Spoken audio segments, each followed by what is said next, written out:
Welcome po sa aking YouTube channel. Sa mga hindi pa po nagsusubscribe, please click the subscribe button po at huwag kalimutang i-click ang notification bell para ma-update po tayo sa mga new upload videos.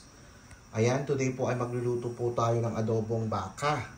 At ang ating mga sangkap, syempre po andyan po ang ating karneng baka na akin na pong pinalambot. Na pressure cooker na po yan. Andyan din po ang ating bell pepper, ang ating patatas, ang ating carrots, ang ating onion. Andyan po ang ating bawang.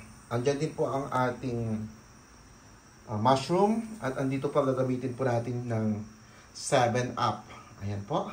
Andito po ang ating oyster sauce, ang ating olive oil, ang ating soy sauce, ang ating suka. Ayan po.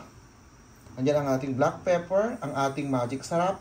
At lalagyan din po natin ng konting turmeric powder. Yan po ang ating mga sangkap sa ating lulutuing adobong baka. Ayan na po, inuna ko na po ang ating bawang. Ayan, ang ating bawang. Isusunod ko na po ang ating sibuyas at ang ating luya. Ayan na po, nilagay ko na po ang ating sibuyas at nilagyan ko po siya ng konting luya. Nakalimutan ko po kanina sa ating mga sangkap. So may additional po akong luya po na kinakot po sa maliliit. Ayan po. Ayan po. Ayan. Gisa-gisa lang po natin ang ating bawang sibuyas at ang ating luya. Isusunod ko na po ang ating karne po. Ayan na po, nilagay ko na po ang ating baka. Actually, malambot na po ito. Kaya isusunod ko na po ang ating mga gulay. Malambot na po ito. Ayan. Lalagyan ko na po siya ng konting pampalasa po.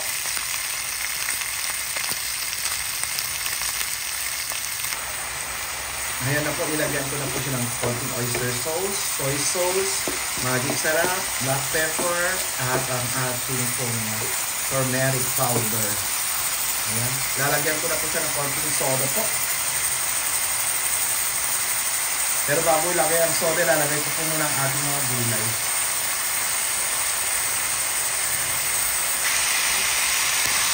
Ayan na po, nilagay ko na po ang ating carrots.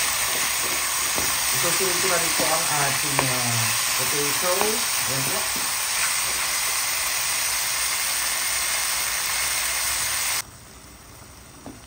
Ayan na po.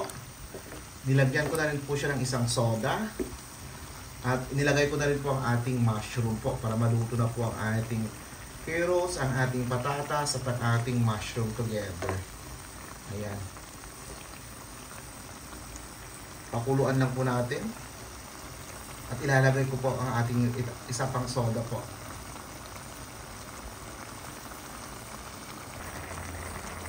Ayan na po ang ating adobong baka po. Ayan. Okay na po yung lasa. Ilalagay ko na rin po ang ating bell pepper.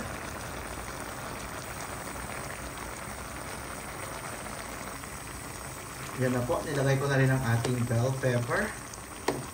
Ayan. Pahihinaan ko na lang po ng apoy. Tatakpan ko po at lutuin ko lang yung medyo mag-dry ng konti at pwede na po po. Ayan po.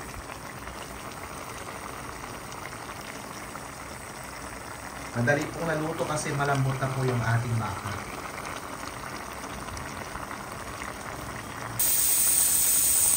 Ayan na po ang ating finished product po. Nilagyan ko na rin po siya ng suka. Ayan po. Ayan, kainan na po.